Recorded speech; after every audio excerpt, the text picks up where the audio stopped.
வணக்கம். நீங்கள் இணைந்திருப்பது உதய டிஜிட்டல் வலையொலியின் இரவு நேர பிரதான செய்திகளுடன். செய்தி தொகுப்பு உதய டிஜிட்டல் செய்தி பிரிவு. செய்திகள் வாசிப்பவர் லிஷா தரணேஸ்வரன்.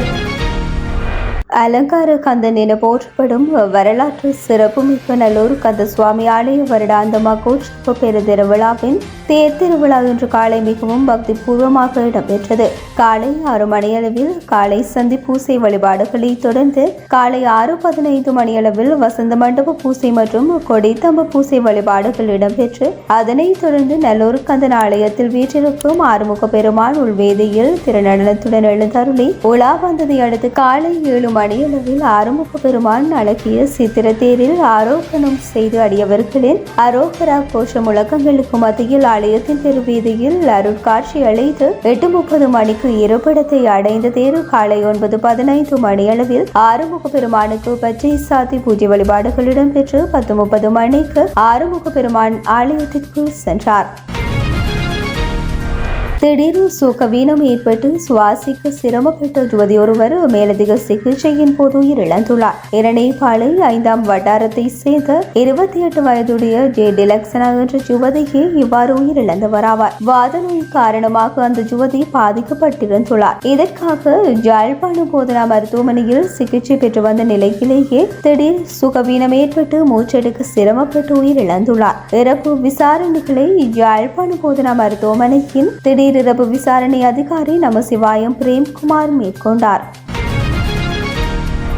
தீவகத்தில் ராணுவ நடவடிக்கைகளின் போது கொல்லப்பட்ட இளைஞர்கள் மற்றும் யுவதிகளுடைய மனித புதைக்குழிகளுக்கு வலுவான உயிர் சாட்சியங்கள் உள்ளன. எனவே அவற்றின் அடிப்படையில் அகழ்வு விசாரணையும் இடம்பெற வேண்டும் என்று வேலணி பிரதேச சபையில் நேற்று வலியுறுத்தப்பட்டது. வேலணி பிரதேச சபையின் அமர்வு தவிசாளர் சிவலிங்கம் அசோக்குமார் தலைமையில் நேற்று இடம்பெற்றது. இதன்போது உறுப்பினர் பிரகலாதன் மேலும் தெரிவிக்கையில் 1990ஆம் ஆண்டுகளில் இடம்பெற்ற ராணுவ நடவடிக்கைகளின் போது மண்டை தீவு, அல்லைப்பட்டி, மண்குப்பான் ஆகிய பகுதிகளை சேர்ந்து 80க்கும் அதிகமான இளைஞர்களும் யுவதிகளும் காணாமல் ஆக்கப்பட்டிருந்தனர். இவ்வாறு காணாமல் ஆக்கப்பட்டவர்களின் சடலங்கள் மண்டை தீவு பகுதியில் உள்ள சில கைவிடப்பட்ட கிணறுகளில் வீசப்பட்டன. இதை வெளிப்படுத்தக்கூடிய வகையில் வாழும் சாட்சிகள் உள்ளன. எனவே அவர்களின் தகவலுக்கு அமைய அகழ்வு பணிகள் மேற்கொள்ளப்பட்டு உண்மைகள் வெளிப்படுத்தப்பட வேண்டும். செம்மணி புதைக்குழி தொடர்பான விடயங்கள் என்று பெரிய அளவில் பேசப்படுகின்றன. அந்த புதைக்குழியின் பின்னால் உள்ள துன்பத்தை ஒத்ததே மண்டை தீவு மனித புதைக்குழிகள் தொடர்பான விடயமும் ஆகும். எனவே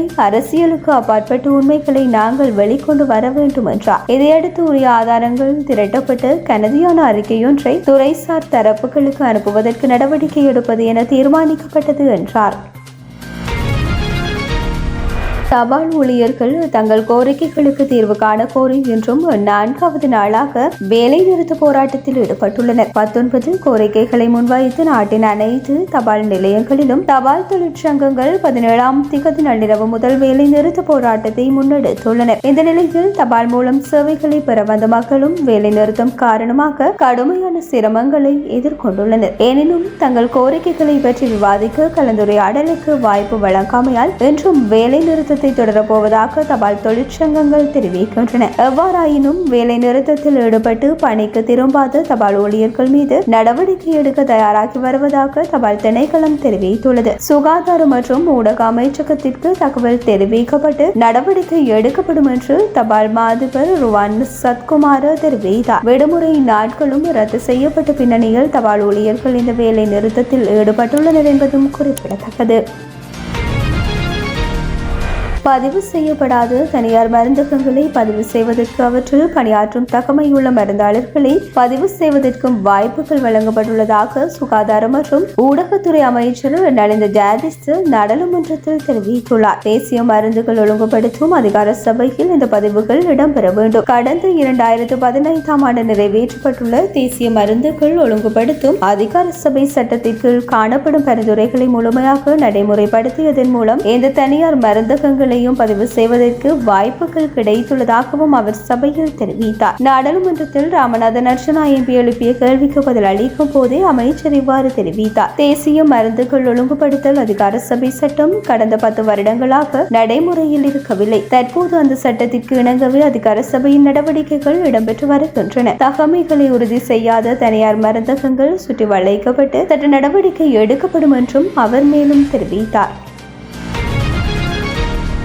இனவாத அரசியல் பாதையை சுமந்திரன் மாற்றிக்கொள்ள வேண்டும், இல்லையில் அவருக்கு அரசியல் எதிர்காலம் இல்லாமல் போகக்கூடும் என்று பிரதி அமைச்சர் மகிந்த ஜெயசிங்க தெரிவித்தார். இது தொடர்பில் அவர் மேலும் தெரிவிக்கையில், சுமந்திரன் அடிப்படைவாதி அல்லர், அவர் நடுநிலைவாதி என்றே நாம் நினைத்துக் கொண்டிருந்தோம். ஆனால் நடுநிலை என்ற போர்வையின் பின்னால் மறைந்திருந்த இனவாதம் என்ற மிருகம் தற்போது வெளிக்கிளம்பியுள்ளது. இனவாதம் இல்லாவிட்டால் அவர்களுக்கு அரசியல் இருப்பு இல்லை. இனியும் இனவாதத்துக்கு ஒருபோதும் இருப்பு இருக்காது என்பதை புரிந்து கொள்ள வேண்டும். சுமந்திரன் தெரிவு செய்த பாதை தவறு. எனவே அவர் தனது பயணத்தை மாற்றிக்கொண்டு இனவாதமற்ற நாட்டின் சமத்துவத்துக்காக முன்னிலையானால் நல்லது. அவ்வாறு இல்லையேல் அரசியல் எதிர்காலம் இல்லாமல் போகும். கடந்த முறை நாடாளுமன்றம் கூட வரவில்லை. அவருக்கு வடக்கு கிழக்கில் அரசியல் வாய்ப்பு கிடைக்காமல் போகும் என்றார்.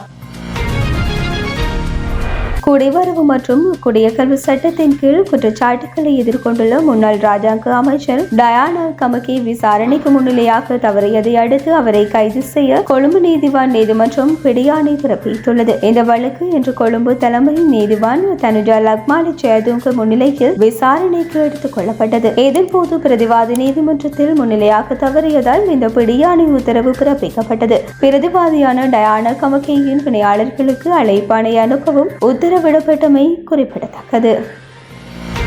இத்துடன் உதயம் டிஜிட்டல் வலையொலியின் இரவு நேர பிரதான செய்திகள் நிறைவடைகின்றன. தொடர்ந்தும் நாளை காலை நேர செய்தி சுருக்கத்துடன் இணைந்திருங்கள். வணக்கம்.